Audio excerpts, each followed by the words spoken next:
मुकालमा TV एक नए vlog के साथ आपकी खिदमत में हाजिर है। कल मैंने एक स्टोरी पढ़ी और वो स्टोरी पढ़ के मुझे बड़ी तकलीफ हुई। वो स्टोरी ये है कि कराची के एक स्कूल में एक सेक्स स्कैंडल सामने आया। मैं इस तरह के मौज़ूआत पे बात नहीं करता, लेकिन वो जंग अखबार में जो स्टोरी छपी थी वो ये थी कि एक टीचर की 100 वीडियोस जो उसने अपने इंस्टॉल्ड स्कूल के अंदर कैमराज हैं उनके जरिए ली गई थी, वो लीक हुई और उसमें कुछ दर्जनों टीचर्स के साथ उसके जिनसी जो ताल्लुकात हैं उन पे मबनी वो वीडियोस थी। मुझे तकलीफ इस बात से है कि उस स्टोरी के अंदर ये लिखा हुआ था कि उस बंदे को जो स्कूल का प्रिंसिपल है उसको गिरफ्तार कर लिया गया है और ये कराची का वाकया है, ये किसी गांव देहात और कस्बे का वाकया नहीं है। लेकिन कोई खातून टीचर उसके खिलाफ गवाही देने के लिए तैयार नहीं है। अगर विक्टिम्स अपने हक में नहीं बोलेंगी तो इंसाफ का दरवाजा वो बंद करेंगी।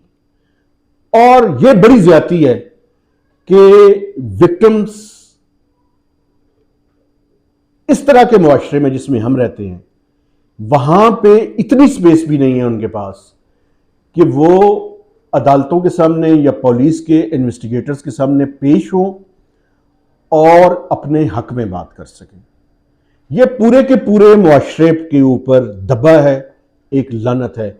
हम सब इसमें मुजरिम हैं, लेकिन मैं ये समझता हूं कि जब तक कोई भी ऐसा इंसान जिसके साथ ज्यादती हुई हो, अगर वो उठ के खड़ा नहीं होगा तो फिर ये बड़ी सख्त बात मैं करने लगा हूं, लेकिन मैं समझता हूं मुझे ये बात करनी चाहिए कि आप फिर कभी भी इंसाफ हासिल नहीं कर सकेंगे।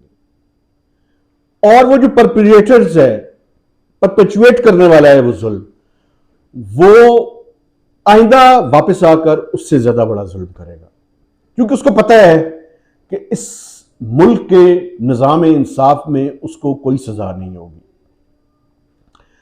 ऑडियोज और वीडियोस सोशल मीडिया पे वायरल है, लेकिन आपको पाकिस्तान के निजाम इंसाफ के लिए बाहर आकर अपने हक में आवाज भी बुलंद करनी पड़ेगी और वहां पे गवाही भी देनी पड़ेगी।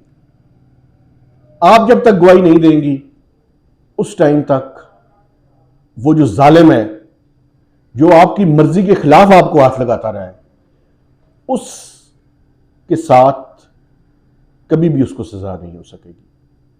और मैं देखें, एक निजाम इंसाफ के ऊपर भी यह सवाल है कि हम इस तरह की वीडियोस को बतौर गवाही क्यों नहीं पेश कर सकते या क्यों नहीं करते और क्यों नहीं तस्लीम करते। अच्छा ठीक है, आप इसका फोरेंसिक ऑडिट करवाएं, जैली तो नहीं है ये, लेकिन अगर वो जैली नहीं है और ये स्टैब्लिश हो जाता है कि वो जैली नहीं है तो हमें वो इनिशिएटिव्स लेने चाहिए कि जिसके नतीजे में ये चीजें हो सके। लेकिन एक और बात भी मैं समझता हूं बड़ी जरूरी है, ये पाकिस्तान में साइकोलॉजिकल टेस्ट क्यों नहीं हम कर रहे। मैं पहले भी, आज से बहुत साल पहले मैंने ब्यूरोक्रेट्स के बारे में कहा था। मैं कहता हूं पाकिस्तान में हर वो बंदा जिसके पास इख्तियार है उसका साइकोलॉजिकल टेस्ट होना जरूरी है। मरीज है ज़हनी तौर पे, नफ्सियाती मरीज है, यहां पे लोग तस्लीम भी करने के लिए तैयार नहीं है। और उसके नतीजे में मैं हैरान हूं, रस्पुटीन का बच्चा था कि पता नहीं क्या था। ये साइकोलॉजिकल पेशेंट्स हैं ऐसे लोग, और इस मुआशरे में वो दंदनाते फिर रहे हैं, जिसके नतीजे में पाकिस्तानी मुआशरे की जो मासूम बच्चियां, लड़कियां हैं, उनके रास्ते हम रोक रहे हैं। और उनके रास्ते अगर हम रोकेंगे तो ये मुल्क कभी भी तरक्की नहीं कर सकेगा।